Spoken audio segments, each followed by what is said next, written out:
Okay, let's unpack this. You know how sometimes you stumble upon a topic that, well, it just quietly starts to reshape entire industries? Hmm. Today, we're diving into one of those biometric systems for businesses. And it's not just about, high-tech security gates. Not at all. It really touches everything. Payroll accuracy, efficiency, even creating a healthier workplace. What's truly fascinating, I think, is how these seemingly technical things like biometrics are actually tackling some really fundamental business challenges. Right. We're talking tangible benefits here, saving significant time, cutting those hidden costs, and genuinely boosting security. Mm. And we'll look at how an industry leader, CDC Business Systems, they've been around in Cape Town since 1989, how they're using these systems to, well, redefine operational efficiency. Okay, so our mission in this deep dive is pretty clear.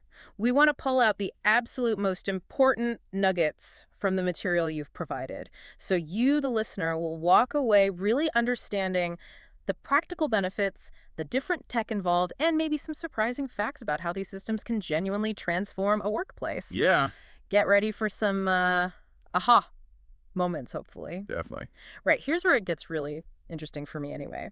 We all know the saying time is money, but I was genuinely surprised by just how much money.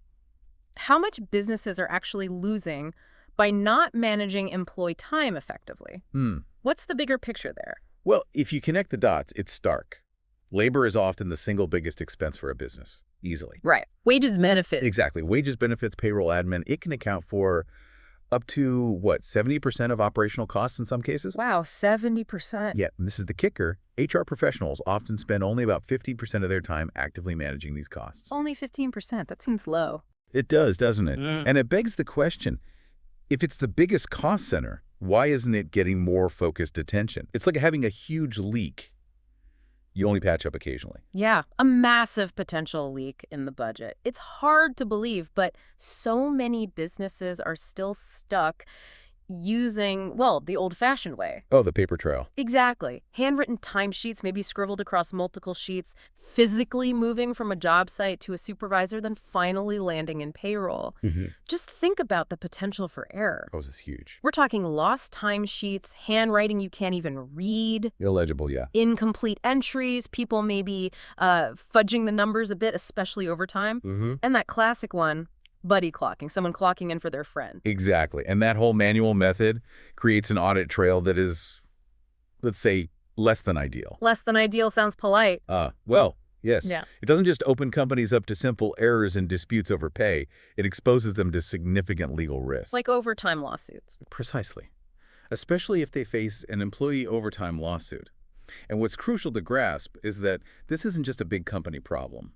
Even small businesses get hit hard by these inefficiencies and risks. So it's not just a minor headache, it's a potential liability bomb waiting to go off no matter your size. Absolutely. The costs just accumulate, often unnoticed until something big happens. Okay, so given these, frankly, massive challenges with manual systems, where do companies go from here? What's the logical next step? Well, automation is the clear path forward. Right. So finding a better way. Our sources lay out different automated time clocking options. Let's maybe quickly touch on the landscape. Here. Starting with things like, the old swipe cards or proximity readers. They move data digitally, which is a step up. It is, but they still suffer from some of the same old problems. Lost cards are common. Oh, yeah, constantly replacing cards. And they don't solve buddy clocking. I can still pass my card to a colleague. True. Okay, what else? Then you've got digital login systems. Often cloud-based, which is great for remote teams, gives flexibility. Yeah. But they usually come with a per-user monthly cost, which adds up. And they assume everyone have a charged phone or computer ready to go. Okay. And IVR, interactive voice recognition? Similar story. Yeah. Offers flexibility. You can call in your time. But again, it relies on trust.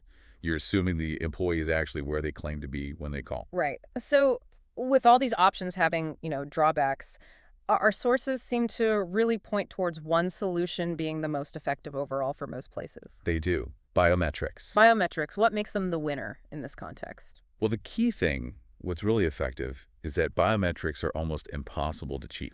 You can't borrow someone's fingerprint or face. This directly eliminates those critical issues like buddy clocking. Okay. And also ghost employee fraud people kept on payroll who don't actually work there. Which, as you mentioned, can inflate payroll by, what, 5–10%? That's huge. It really is. Think about it. A company with 100 employees, maybe a $20,000 weekly payroll. That's potentially $1,000 to $2,000 disappearing every week just from unverified clock-ins. Wow, that adds up incredibly fast. It does. Biometrics don't just reduce costs, they literally plug those hidden leaks. It turns what seems like maybe a small fudge factor into a substantial rapid saving. So it's not just fraud prevention then? No, not at all. Beyond fraud, these systems really transform employee management. HR reporting gets much better, payroll tasks are streamlined, overall operational costs go down, and productivity gets a boost too, because you're automating admin tasks. Managers can focus on, well, managing people, not chasing timesheets. That's a really compelling case. So let's dig into the actual technologies. What types of biometric systems are making this big impact? Okay. The sources highlight the main ones: fingerprint scanners, facial recognition, and interestingly, mobile terminals. Absolutely. Let's take fingerprint scanners first. Yeah. They use the uniqueness of our fingerprints. Simple concept, very effective. There are two main ways they scan: optical and capacitive. Optical and capacitive. What's the difference? Optical scanners are kind of like taking a digital photo of your fingerprint. Good, reliable, often lower cost. Capacitive scanners use a tiny electric current to map the ridges and valleys. They're generally harder to fool, more compact, often better for high security needs. So optical is maybe good for general time clocking. Exactly. Great, low-cost solution. The sources mention models like the ZK-TICO SF100 as affordable and reliable, and it pairs with their software easily. Okay, got it. What about facial recognition? That feels newer. It is, relatively. It works by mapping and storing unique facial features. The really compelling part now is the touchless systems. Ah, hygiene benefits. Big time, especially now. Managing staff time, even visitor access, without anyone having to touch a shared surface. That's a major plus. And some of the cutting-edge units, like the ZK-TICO Speedface and ProFest series, they can even measure body temperature. Yeah, and identify if people are wearing masks. So helping stop the spread of germs at work. That's quite advanced. It is. And the tech behind it is improving rapidly. Things like enhanced visible light, facial recognition. Okay, what does that mean in plain English? It basically uses deep learning. The system gets smarter by analyzing tons of data to get much better at recognizing faces, even in tricky lighting. Or if someone tries to spoof it with a photo, makes it incredibly robust. Impressive. Okay, and the third type, mobile systems. Right. Mobile biometric time and attendance, or TNA systems. Think about industries like construction, roadworks, farming, mining. Where people aren't in an office. Exactly. Ah. They need portable solutions. Units like the ZK-TICO S922 are designed specifically for tough worksite environments. Robust, I imagine. Very. They have a built-in backup battery, a good long-lasting one. They're IP65 rated, which means they're properly protected against dust and water jets. So rain or shine, basically. Pretty much. They're also shock-proof if dropped from about a meter. Multiple ways to connect: TCP/IP, USB, Wi-Fi, even 3G. Flexible. And they handle fingerprints, too. Yes, fingerprint, ID cards, MyFair cards. They can handle a really high capacity of users, like 50,000 fingerprints or cards.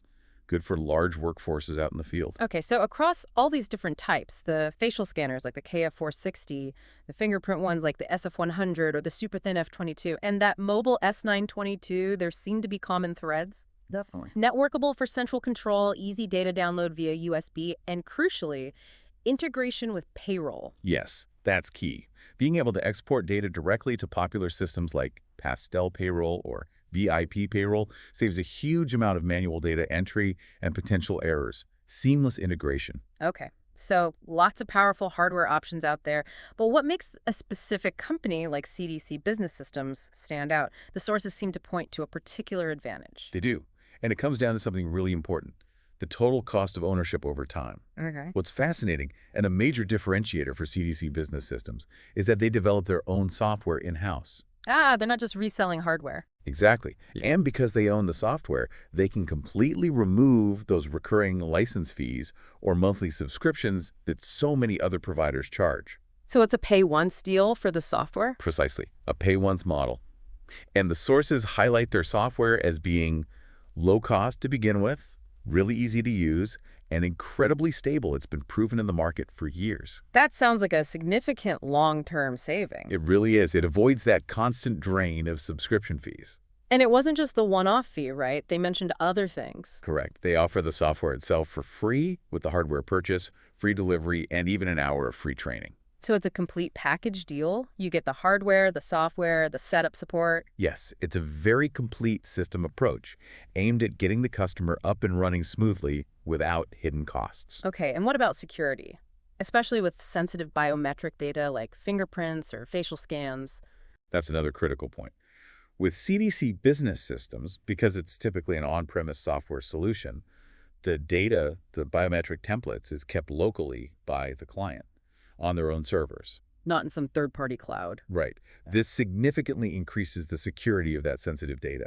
It directly addresses those widespread concerns people have about data leaks or information being sold when you rely on external providers. Hmm. You control your data. That's a huge peace of mind factor, I imagine. Absolutely.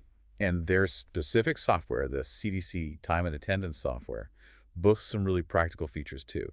Easy installation, good date-driven reports, normal time, overtime 1, overtime 2, absentees. It supports an optional siren for lunch or tea breaks. Keeps everyone on schedule. Indeed. It's dust-resistant, comes with full support, handles multiple shifts easily day, night shifts, complex schedules.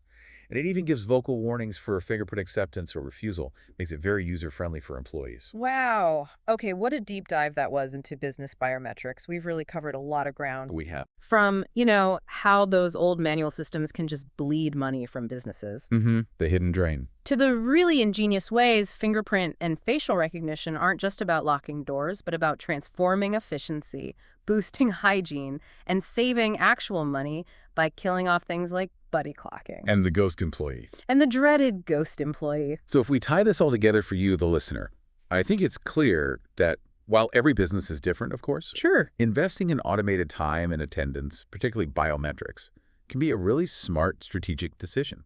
It comes down to your specific company goals, naturally, Right. but the potential return on that investment, it can often be realized surprisingly quickly, Faster than people might think. much faster. Okay, so looking ahead, what does this all mean for the future? Here's something to consider. As this biometric technology keeps getting better, faster, even more precise, how do you see the balance shifting The balance between between individual privacy, our personal data, and the drive for organizational efficiency in workplaces all around the world? Where does that line get drawn?